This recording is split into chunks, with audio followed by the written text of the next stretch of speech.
All right. Welcome to this week's live office hour. Sorry we couldn't do it last week. I unfortunately was sick.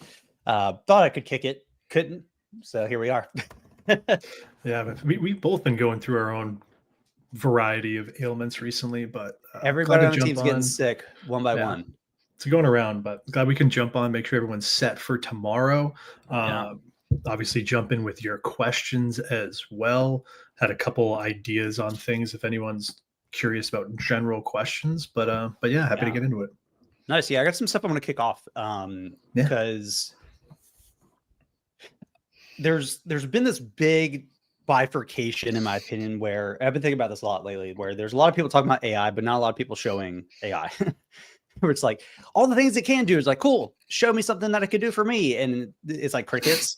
And so part of me is like, okay, is that really where we're at? We're like, it's really just still more so theoretical stuff, academic, and we're not quite there. That's not the case. But I wanted to show one case where I put together something that saves me a ton of time and I think would be applicable to sellers. Because we talk about email, wholesale sellers still dealing with email, certainly a little bit less so, but doing OA stuff like that, you have a lot of inbound, right? A lot of receipts, things of that nature, things you need to keep organized, and it's kind of a hassle. So I put together something for my email that does some interesting things that I want to show because I created this myself. I hate to call this an agent. I think the term AI agents are really getting like thrown around too much. I don't call this an AI agent. I call this automation using AI because an agent is like a singular thing that can handle a bunch of things. I have a structure that I'm having this work through. So I'm going to show you guys what this is, how it works, all that good stuff. So let me just going to do the entire screen here. Okay, cool. All right. Infinite. Love that. Okay. So I'm using a tool called Lindy, Lindy.ai. I've been obsessed with this tool, especially the founder flow for at least a year and a half. They have a bunch of templates and things like that that you can build off of, create your own stuff. But you really want to think of this as if you built Zapier or Make.com, which are automation tools, using AI first, that's what Lindy would be. Their whole tagline is like they're trying to help you create AI employees. I can't do that there. Okay, whatever. Which kind of cool. I don't think we're fully there yet, but we get pretty far. So this is how I manage my inbox, which is actually not as complicated as some of the ones I've seen, especially the founder. His is like insane. So what is this doing? It's helping me keep my stuff organized because I love email. I hate email. We all do. But I need a way to classify things. And a lot of founders will say, okay, well, you need to organize your inbox, and they'll hire executive assistants, VAs to do that for them. I have this weird problem where whenever somebody says I have my VA do that, my mind immediately goes to, well, could AI do that for me? Because it's obviously going to be cheaper, work 24/7, no sick days, internet issues, none of that. So this is like a good starting example of like, if you hired an executive assistant, what would that person do? Well, they'd manage your calendar and your inbox. So I'm going to show you two things that do that. So first, the trigger, whenever I receive an email, that's it. Pretty straightforward. And then this is where the AI part starts to come in. And I'm using Claude 3.5. What's nice is I can choose which model I want to use. Default is 3.5. I think that's fantastic. And it's just saying, listen, does this require a label? What kind of email is this? And so I can add as many as I want. So I can say, hey, do this if this seems like a high priority email that requires my personal response. Great. If that's true. And notice I'm not doing things like look for context or, if this word's included, like that's non-rigid automation. So things like finance, right? If I have invoices or receipts or anything like that, label it as finance. And I'll show you how this all comes together and self organizes. If it's a newsletter, if it's sales outreach or spam, which I get a lot of that nowadays, if it's related to Aura partnerships or affiliates, and I'll show you this one. This one gets really complicated and fun. If the email is requesting an Aura shirt, because I get those via emails. Okay, so if any of these are true, it's basically going to say, great, let's say it's finance. Okay, well, if that is true, then it's just going to add the label finance. Pretty simple. But what's nice about this is if I open up my inbox, I'm always at inbox 0 now by default. Because the moment something comes in here, give it a few seconds, it's going to be parsed and labeled, right? So here I have 4 that I need to respond to. I've got 10 in partnerships. I got 3 in finance, right? We've got a few different things here like receipts, things like that. The Aura shirt is where it gets really kind of fun, because here's what that looks like. First, if it's somebody asking for, so if you email me, Dylan@goaura.com, say, Dylan, I really want a t-shirt. Great. Well, there's a few things I need from you. First, I'm going to label it so it's out of my inbox, it's out of my face, right? Then it's going to say a few conditions. If the person sending the email has included their shipping address, full name, phone number, and shirt size, all 4 of these are required. I need those 4 things to actually ship you a shirt. So if that's true, then it's just going to pass the email over to Finn on our team. He's going to process it. It's all good. It's just going to email Finn. If that's not true, if the person did not include all the 4 requirements to ship a shirt, then it's going to go down this cool path. So it's going to say, hold on. Yes. Okay. So then what's going to happen is it's going to go to an AI agent, and it's going to say, okay, this is the agent's job. It needs to get all 4 of these requirements, and it will continue to email back and forth until it has it. And I put a few different things on here. Always email the original sender, blah, blah, blah, a few different things that just kind of helps it. What's cool about this is and I've tested this, if you send me 2 of the 3 requirements, it's going to email you back on my behalf and say, hey, I need these other 2 things. And let's say you only sent the 3rd, you're still missing the 4th. It's going to email you back and say, hey, I still need this last thing. Well, it's got all the context. So once it has everything it needs, it's then going to send an email to Finn on our team with everything that it needs. It's going to say, hey, Finn, here's a new shirt request. Here's all the 4 things itemized that you need. Here's the user's email, everything done. And then it's going to archive the emails. What's cool about this, I see none of this. This whole section, I don't even see it happen. And there's been a few days this week where Finn's like, oh, did you see that shirt order? Nope. He's like, oh, well, I got it from you. It's like, great. So it's a simple thing, but AI doesn't have to be this massive, ephemeral Jarvis-like thing to be impactful. It can be simple things like this, right? There are things that are really difficult to automate using things like Zapier and Make.com. But the moment you throw intelligence into it, aka AI, now all of a sudden it opens up possibilities. And so you notice here, I'm not giving it the exact same thing. I'm not giving it variables and blah, blah, blah. I'm just saying, listen, include all 4 of what we need. You just do it. Figure it out. You write the stuff. I don't care. It doesn't matter to me. So this is like a simple thing that I've been working on that I think is really, really cool. But if you think about it from your perspective as a seller, you're probably dealing with a lot of away receipts. Well, couldn't you just create one thing that says, if this is a receipt, label it receipt, and then you create a folder in Gmail. I use Superhuman, but it's the same concept, and say all my receipts go there. Great. Because what happens when you start to lose things or have things slip through the cracks? Well, the problem there is signal to noise. You can't see the signal, the important thing, because the noise, all the unimportant things that you still need, are kind of clouding the whole view. You can do this now, right? You can say, okay, well, if I receive, like SalesGazer is a good example here. A lot of people use SalesGazer. They'll sign up using that email address. All the promotions go there. You could build that yourself. You could just say, great, if this is a e-commerce promotion with discounts, and that's all you had to say, label it promotions, create a new filter, and they're automatically done. And you can take this a step further. You could say, whenever I receive one of those, text me a brief description of what it is and a link to the email. So I'll show you another example here that I think is pretty cool. I have a daily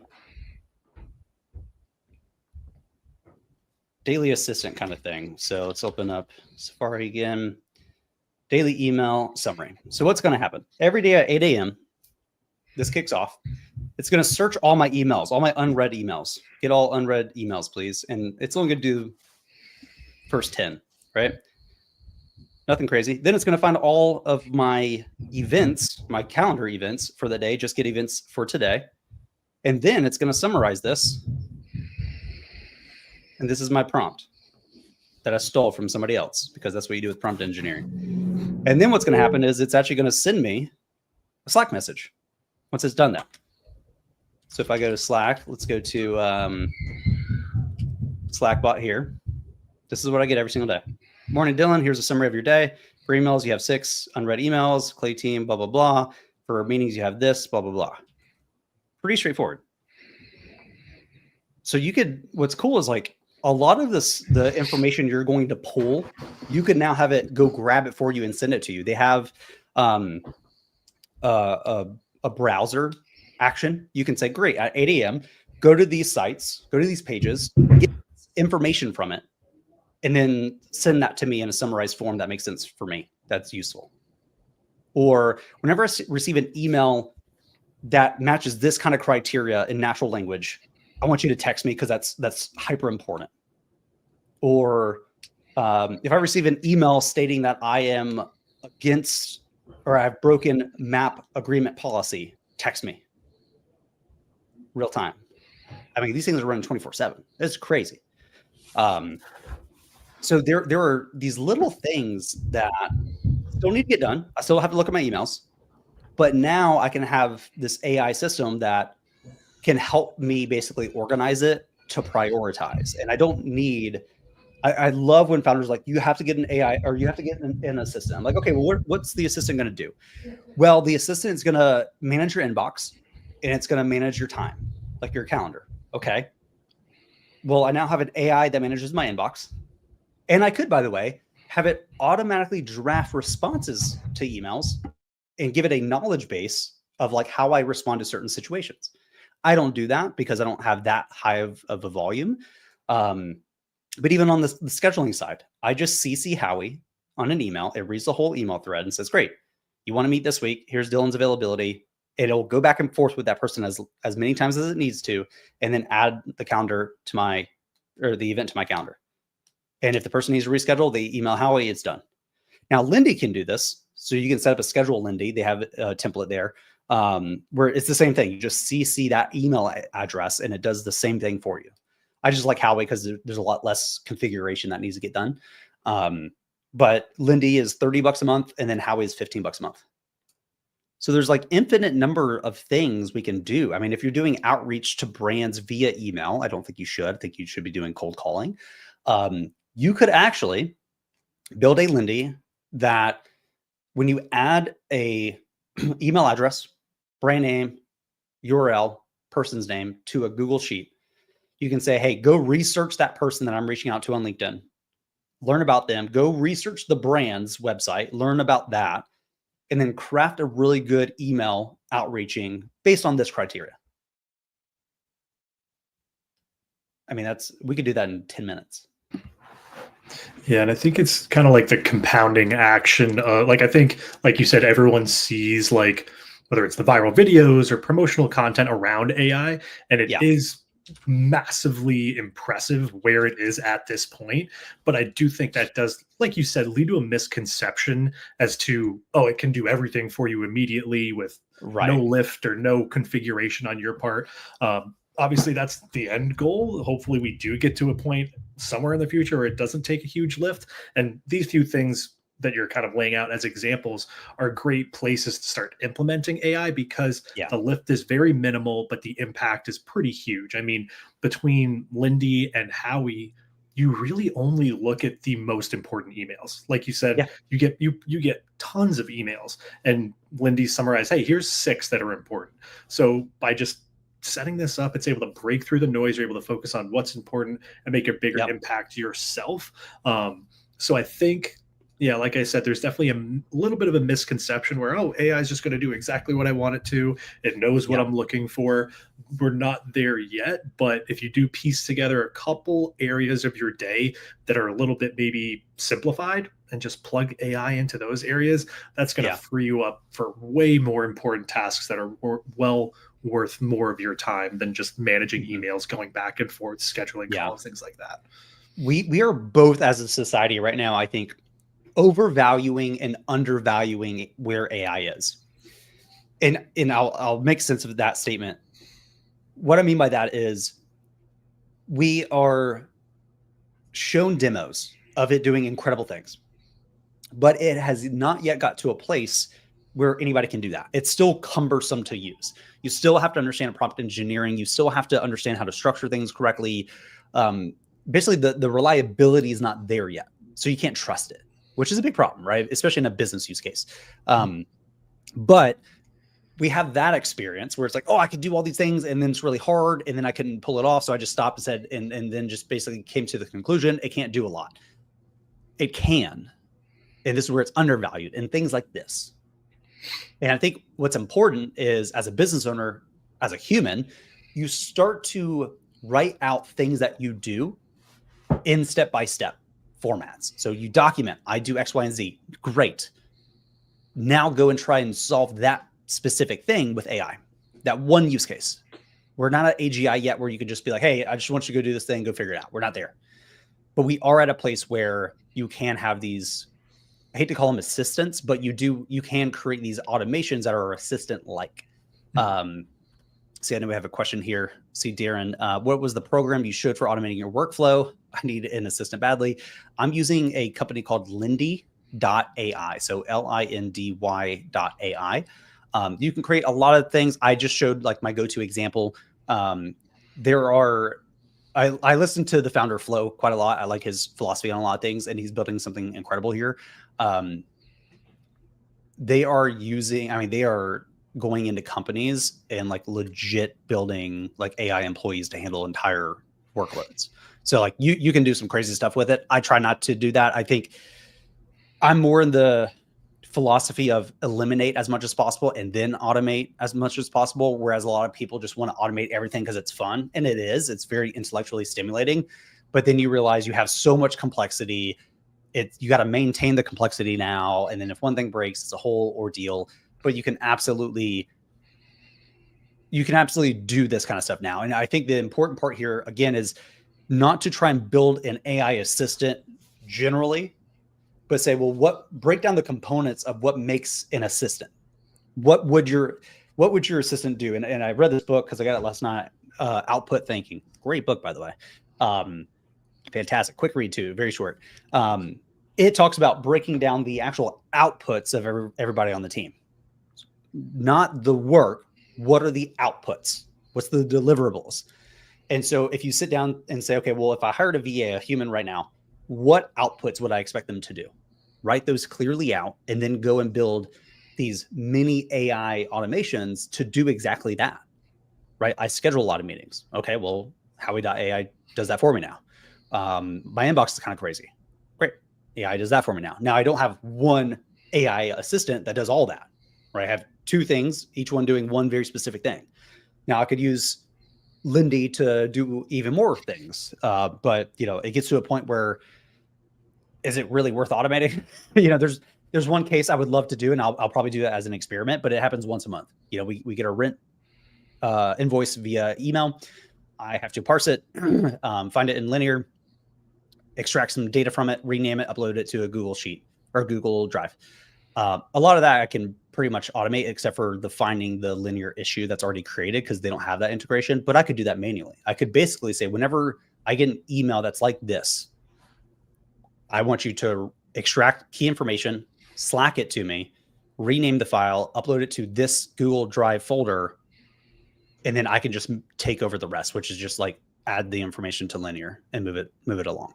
I could do that, right? So I might not get 100% of the workload done, but 90%, I'll take that all day, Yeah. So sometimes you kind of have to piecemeal it, but that's okay because you're still saving time, and that's important. Yeah, and I think one of the things that kind of leads or fuels the fire of misconception around AI is that, like you said, we're not at AGI where it can cover everything. So right. I feel like when people see the label AI, they assume, oh, it knows exactly what I want. But AI in general, like Howie AI or Lindy, the other example you showed, those are AIs designed for specific tasks. So if you get an AI that's a hammer and you want it to be a screwdriver, it's not going to work properly. Right. So making sure that you're kind of up to speed on, hey, what is this specifically designed for? And is this a task that's important to me, or is this or other way around? Hey, I have this task. Let me find an AI specifically designed for it, instead of finding an AI tool that doesn't do that well or isn't specifically designed for it, and then not getting desired results. That's kind of where I think the undervalue portion of AI comes into play. Because the overvaluing, I think, it comes from like the promotion materials and things that we see.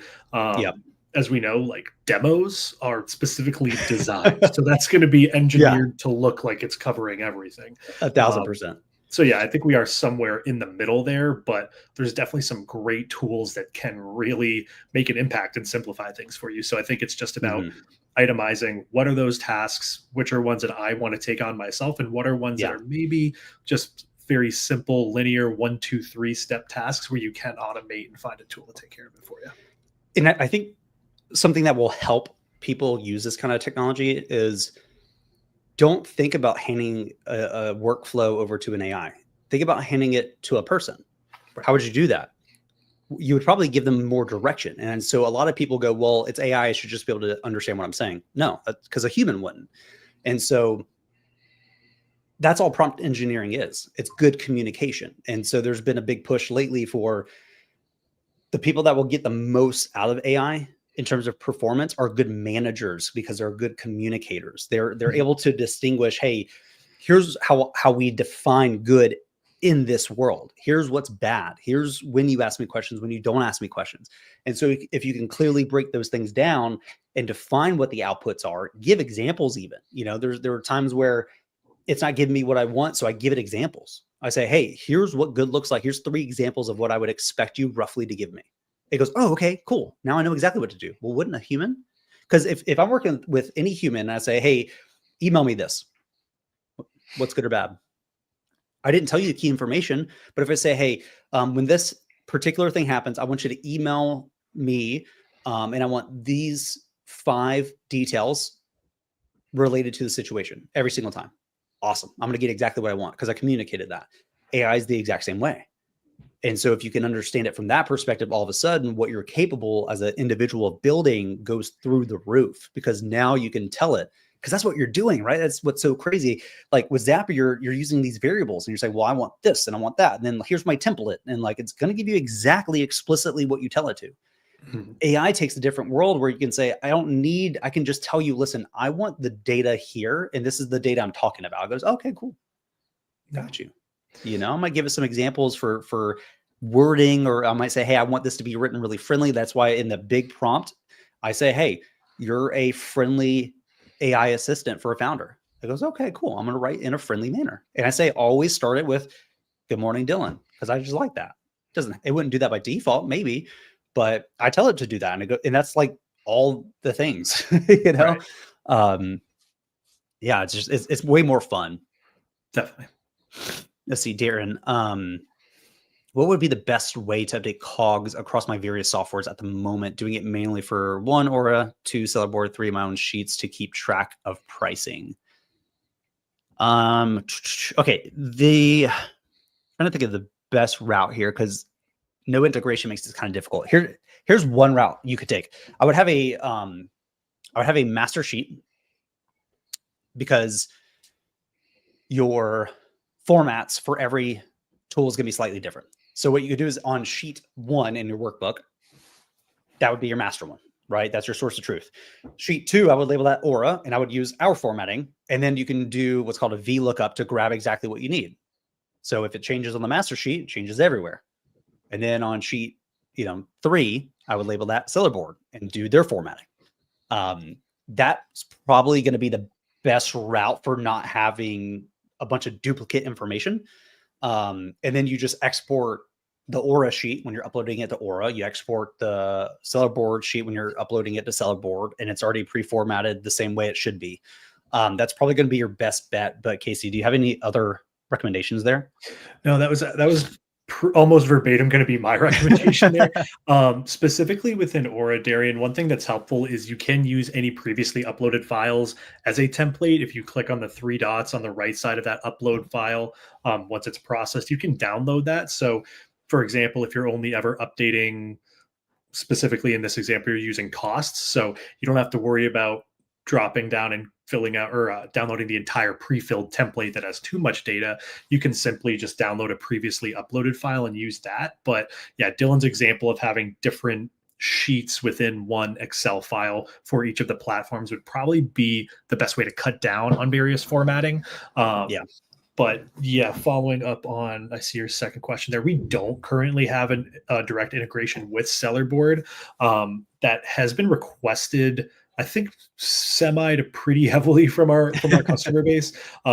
So you can, if you go to, was it feedback.goaura.com? Yep.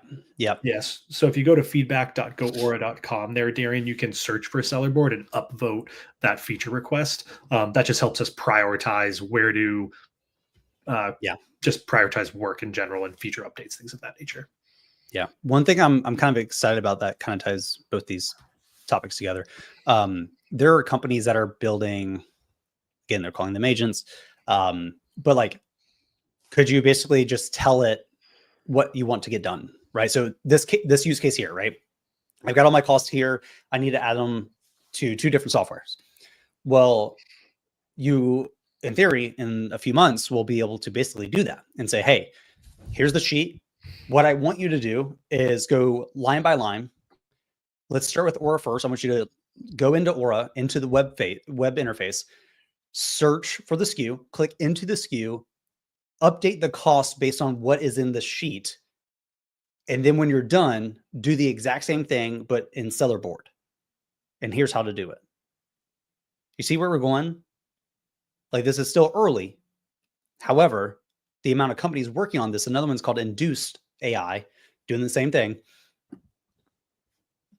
All the things that you're handing over to VAs, you're probably just going to hand over to AI. Again, as long as you can clarify and communicate what you want done the right way, and I think that will get better over time, the easier it is for you to be able to use this kind of stuff. And this is just going to work in the background, right? Like, you're not going to sit here and watch it. You're going to say go, and it works. And you're going to say, great, I'm going to go do something else. But take this a step further. If we're logging into websites, doing analysis, couldn't you just have this source or find profitable OA leads for you? Couldn't you say, hey, go to VitaCost, go one by one on all the products, grab the cost, see if there's any discounts we can apply, then go to, or then use the Keepa extension, then use, the I don't know, use Scan Power, use whatever. Like you will get to a point where you're actually having AI use your tools. And you say, when you find something that matches this criteria, 40% ROI, could move X units, add it to the sheet. And that could happen. You can say, do it 24/7. Spin up another one. You do Walmart. Spin up another one. You do Target. Doesn't matter. I mean, this is not going to cost an arm and a leg. It's going to be cheaper than a VA, and it's going to literally do this 24/7. Yeah. One way I like to break it down in my head is like, if you had to teach a VA how to do something entirely via email with no phone calls, no screen share, no anything. Right. There's more than likely an AI tool that can do 80% of what a VA would do. Yes. But you do have to put in that initial legwork of training the AI via email, or in this case, prompts, triggers, different things like that. And then AI will, like I said, probably get you 80% of the way there. If it's anything where you do have to, hey, let me show you how to do this, or let's jump on a call and so I can explain it deeper, that's still going to fall under manual tasks, where it is going to be more advantageous to do it yourself, have a teammate do it, have a VA assistant for those things. But think about this real quick. Sorry to cut you off. No. Let's say you open up Whisper or some kind of Otter.ai, and you do that same process. You talk it out. There's no visuals, but you still talk it out. And you say, great, take the transcript, give it to Claude AI and say, hey, here's a transcript. I want you to turn this into an incredibly detailed SOP.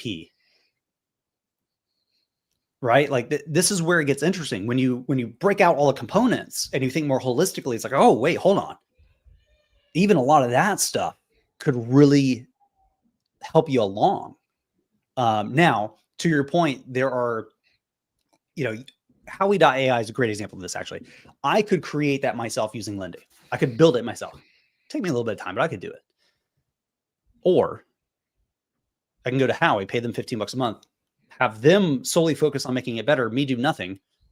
And I get a weekly email. It's like, hey, we added some new features. Here's some new stuff for you. Cool. I didn't even think about that, but I could use that. So there are things that you will be able to build yourself that you can build yourself already today, but you don't want to.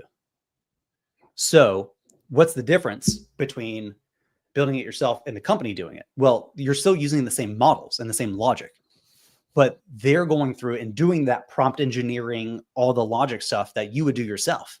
And they're getting paid to focus on making that as great as possible.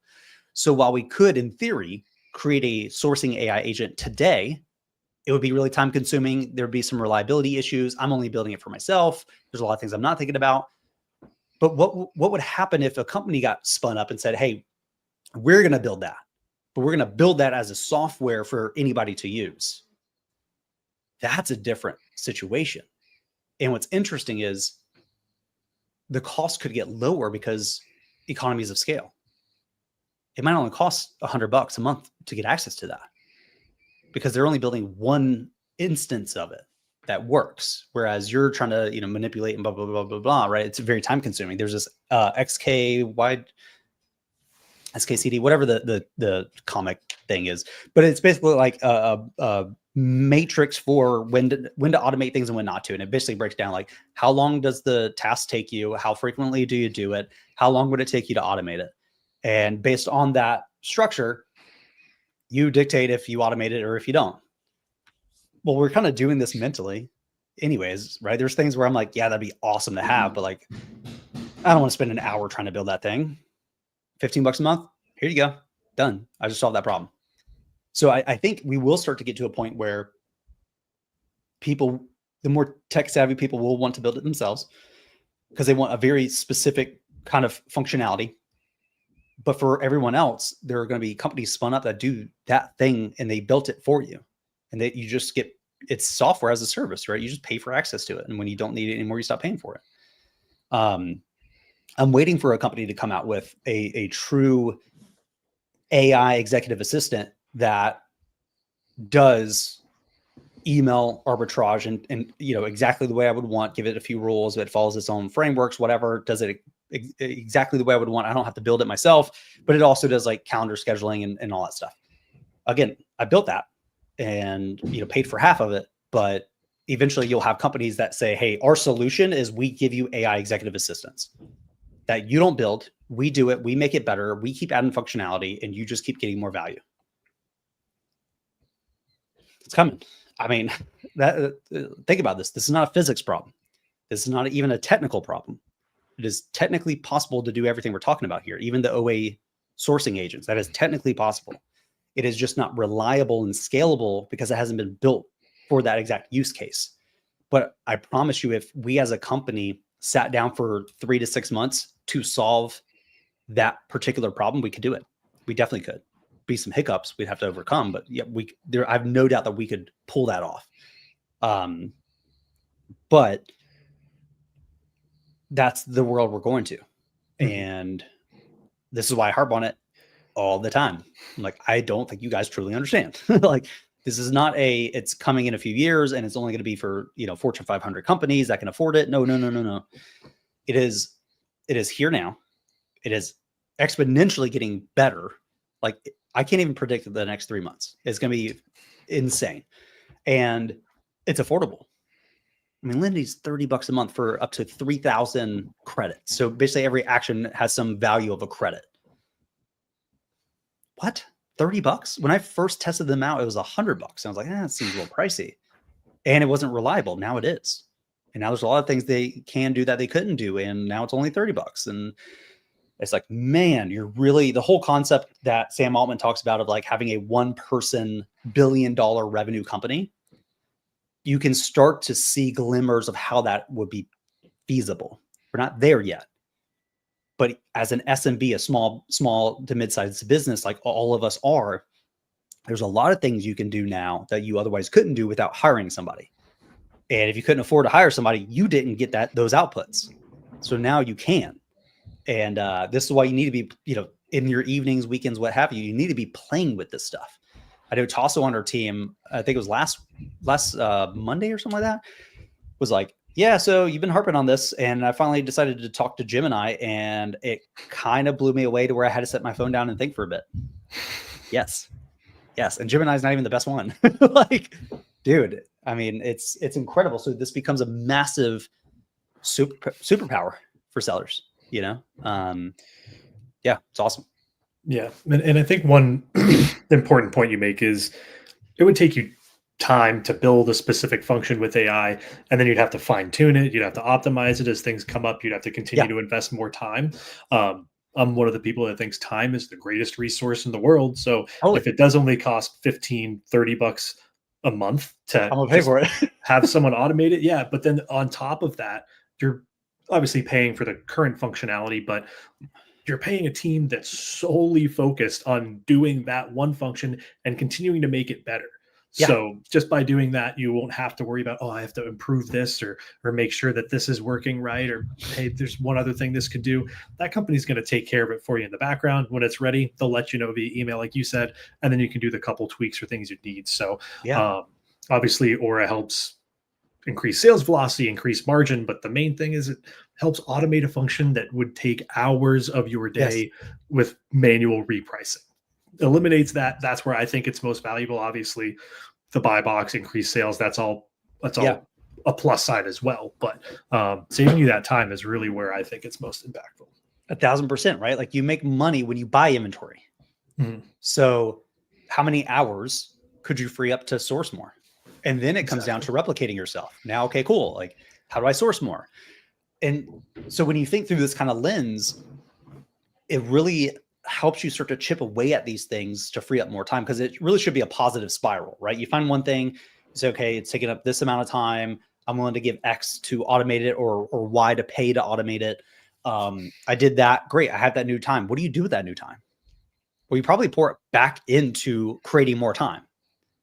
And Dan Martell talks a lot about this, right? Like, he calls it the replacement ladder, and it's very structured, mainly for startups, but works for SMBs just the same.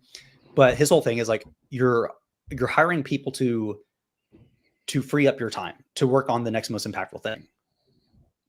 Yes, but also, like, you can hire AI to also do that. Now you have options, right? And I'm not anti-human.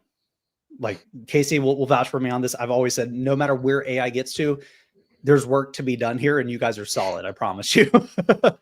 But there are things, like, even with you guys, I'm like, dude, if you can automate 90% of your job, please go do it. Please go do it. There's plenty of more for us to learn and figure out and do. And it just makes you more effective. Yeah. I don't want your job to be hard. I want you to wake up and be, this is the easiest thing I've ever done, and be crushing it. You know, like, why not? Right. And like, sometimes that's easier said than done. I mean, a lot of times it's easier said than done, but it gives you a different perspective to think through. And it doesn't matter if you're a business owner or a founder. None of that matters anymore. I think just being human, this is the lens you should think through. Definitely. It just makes life a little bit more interesting, I feel. Yeah. But when people say work on the business, not in the business, they never tell you how. This is it, man. You know, this is how you do that. You know, you free up more of your time. You find problems that are impactful, that create money, and you try to make those as repeatable and scalable as possible. Like, that's the foundation of it all. So yeah, I think it's fun. I think eventually we'll get to a point where the AI is telling you what to focus on, because this is something I've been really thinking about lately, which is like, okay, well, if AI can do all these things, right? Let's say AI could take our whole team and eliminate 90% of our workloads. What do we do? Well, naturally, we would want to go find more impactful problems, right? We want to go find the things we couldn't work on before. Well, how do we find those? What if we have blind spots we could never see because we didn't know to go look or ask the question? Instead, what if AI could once a week analyze everything, be like, hey guys, here's the top 3 things we need to think about right now. And only humans can do that right now. Awesome. Let's sit down as a team once a week, say, great, do these make sense to us? Awesome. What do we think? Let's brainstorm. Let's find solutions here. And so you can see this ascension of knowledge work happening very quickly. But also, like, even that gets augmented. It's like it's hard to rack your brain around this when you spend so much time thinking about this kind of stuff. It's like, oh my gosh, like it's so hard for even me to fathom what this looks like. And I mean that in an optimistic way, because it's such a cool, discovery, right? We are discovering new ways to define what a knowledge worker is, which we all are. We work on computers, we're knowledge workers. What does that mean? How do I define what outputs make sense for me as a human versus an AI? It's like, it's very eye-opening, and it kind of helps you think at a different level of scale. A lot of people talk about exponential thinking or 10x thinking, whatever you want to call it. That all sounds great in philosophy, but when you get down to execution, it's incredibly difficult, because most of the time it's hire 10x more people, but that also breaks very quickly and is very costly. If I needed to hire 10 engineers tomorrow, that'd be a lot of money out the door and a lot of time. But if you can build these Lindy doesn't care if I get 5,000 emails a day or 5.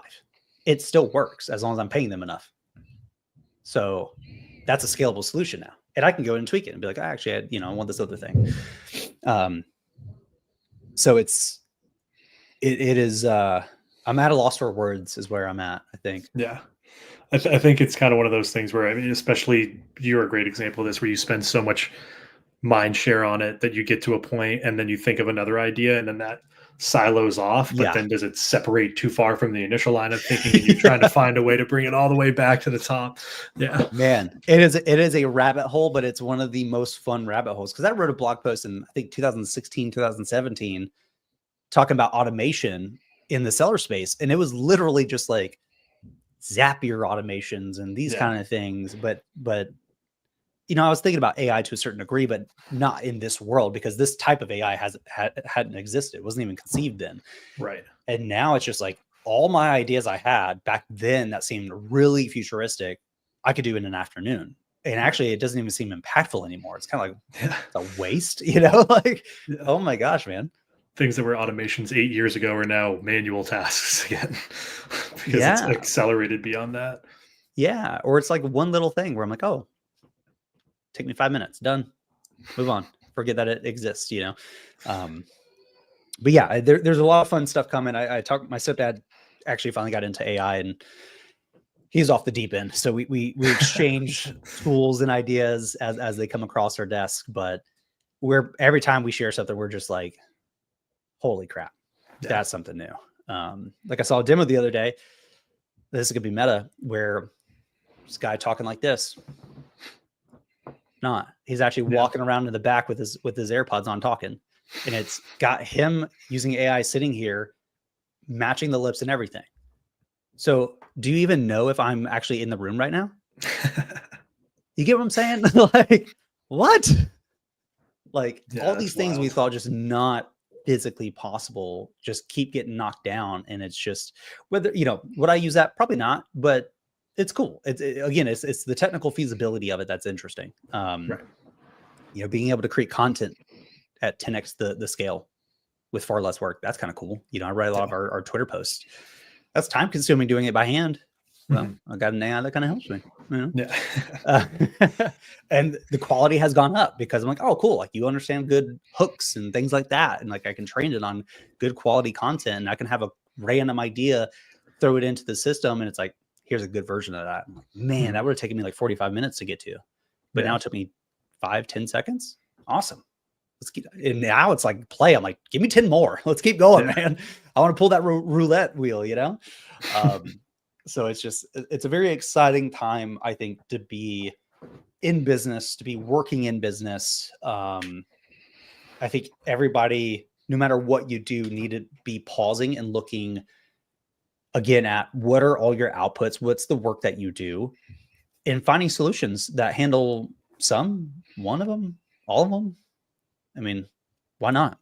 It's cheap. That's what's cool. It's not going to cost you $1,000 like it used to. It's going to cost you $15 a month. Right. Problem solved. Yeah. I mean, imagine doing all the cold calling for brands, right? I hated doing that. Well, now we got AIs that can call, right? What if I can train it on all the objections, how to handle them properly, and say, hey, go call 100 brands today. Use my voice. He goes, okay. It wouldn't have that Dylan touch though. Coming from my sales days, It I would. used to hit, No, it wouldn't. I used to hit that 75 100 dial a day mark, and Ooh, you need I was at that 10. human touch sometimes. You need that You human do. touch You do. sometimes. Yeah, You do. but yeah, it's funny. But it's like eventually we get to the point where it's got that touch. You Yeah. can't distinguish it. So yeah, it makes you rethink. I mean, man, calling 10 brands a day, that was hard. That was so hard. But gosh, I just know the math. And even if the conversion rate wasn't near as high as the 30 to 40% I was getting for open rates, like opening accounts, Mhm. if I could still have it call 100 brands a day, Yeah.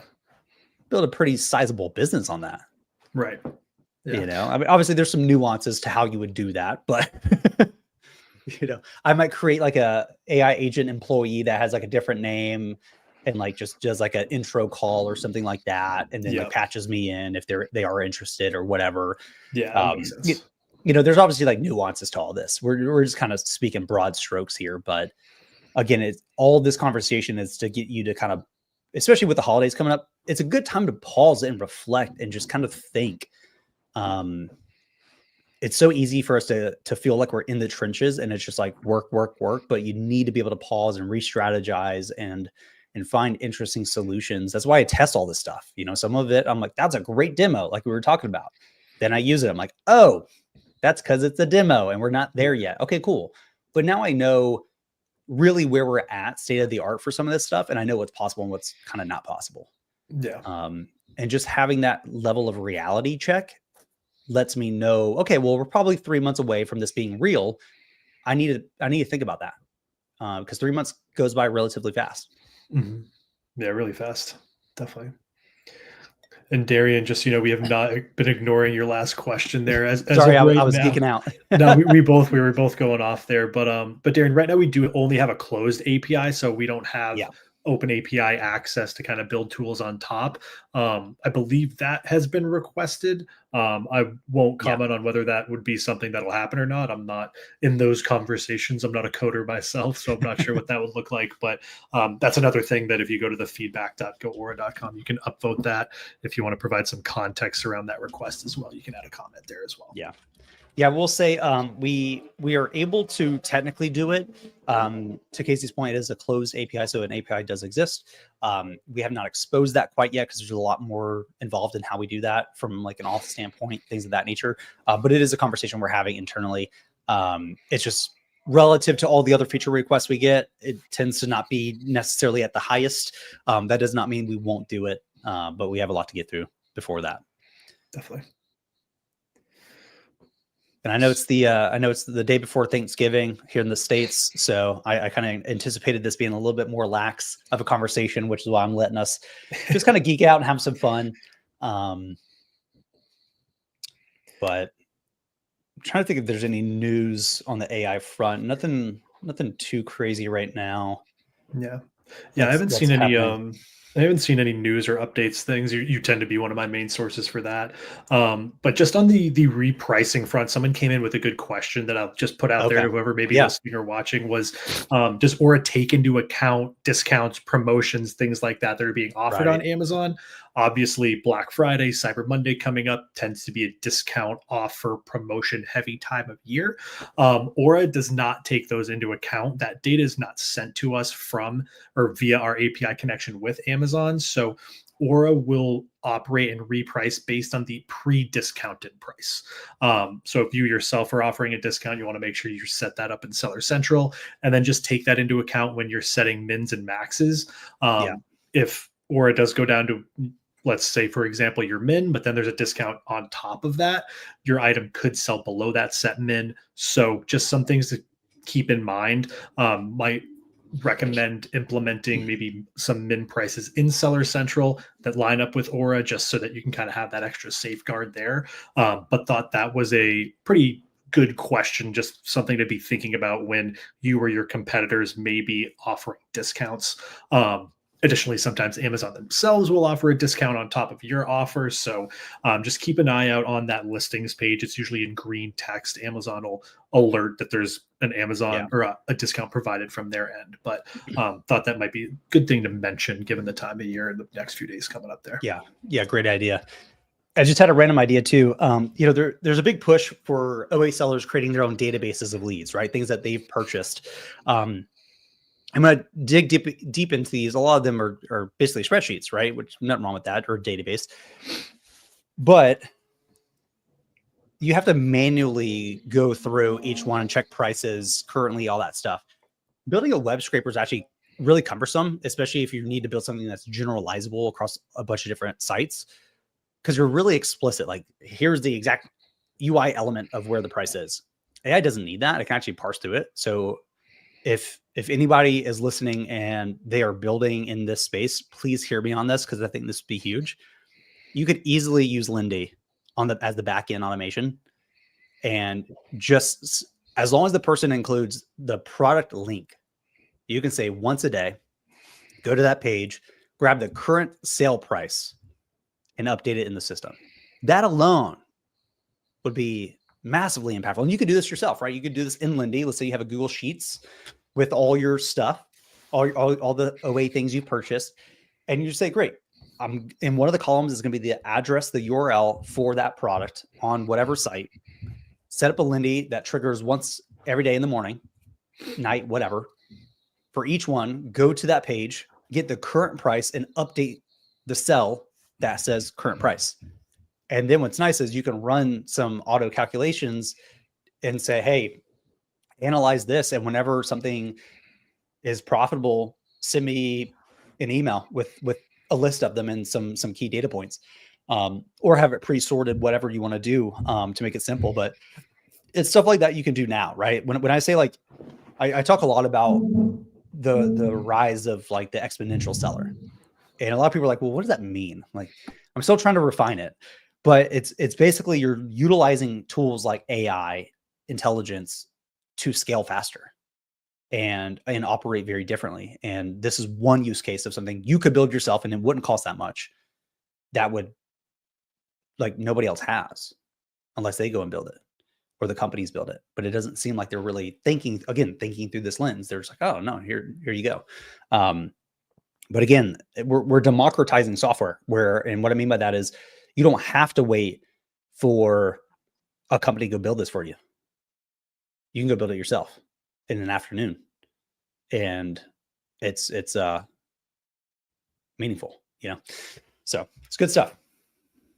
Let's see, BWC deals. I want to get on call with you and Nick Spisak. First part of the year, Dylan. Have a great holiday and Christmas. You too. Would love to. I know someone with this code, me, LOL. Yeah, we'd love to geek out. I always like geeking out with Nick. He's he thinks through this lens quite a bit too, which gets me pumped when I do get to talk to him. Yeah, issue is when you get thousands of UPC and ASINs. Totally. But that's the thing, right? If you're building this for scale, I mean, Lindy, I think for 3,000 credits is $30 a month, but you can obviously pay for more. And if you're making money off of it, the ROI is there. So even if you got 5,000 ASINs, that's fine. Totally fine. So very, very exciting stuff. I know we're wrapping up here on time. This one went by pretty fast because we got to geek out. Yeah. I got to geek out, should I say. But we'll obviously keep you guys in the loop on any cool things. I haven't been reading a whole lot lately, but I did pick up this book. It was recommended on Twitter, Output Thinking. I think it's a great book to pair with Work the System by Sam Carpenter and Dan Martell's book, Buyback Principle, or Buy Back Your Time. A lot of people talk about the E-Myth Revisited, and I think that's a good introduction into systems thinking and business building. The problem I have with it is it does not really get into the how. It's a little too philosophical, and I don't think you need to be philosophical about this subject. So I would say skip that book, read Work the System by Sam Carpenter. It's dramatically better than E-Myth Revisited. Then read Buy Back Your Time by Dan Martell, and then pick up this guy. It was like $9 too on Amazon. I think it just launched. Output Thinking. So all these three, it's funny, if you read all three, you're gonna be like, oh man, there's these threads that come together, and this book fills in the gap of this other book that didn't make sense. Like you read those three together, and it really, really paints a nice, awesome picture for how to scale and how to organize things and be productive. It's fantastic. So let's see, Doug, how would that system take into consideration gift cards, sales, coupons, etc.? Great question. So you could have another one that says, let's say you could say before it spins up for all the sites, go to the site and see if there's any discounts available, because most of the time it's like live or wherever you get them from, right? Okay, cool. It's got that. Now factor in that discount into the price. It can do that math. As far as gift cards, there's not usually a massive variance in the discount that you're getting as far as I've seen. So you can basically just say, hey, go ahead and assume that I'm getting a 2% discounted gift card to buy these with, and factor that in. Okay, cool. That's fine. So there's a lot you can do here. So very good stuff. Awesome. Casey, anything left? I know we're wrapping up here on time, but no, nothing. That thing I mentioned around discounts was the main thing I wanted to point out to folks. But yeah, just a reminder, we are off tomorrow, so Yes. support will not be live. I'll be back on at 9 a.m. on Friday for most of the day. Finn will be taking up the back end of the day, so we'll take care of you folks then. But enjoy the time off. Cut the bird up, enjoy your favorite sides. I'm looking forward to some green bean casserole and some pies. So yeah, thanks as always for joining, and enjoy the good quality time there, everybody. Awesome. Have a good one, everyone. Adios.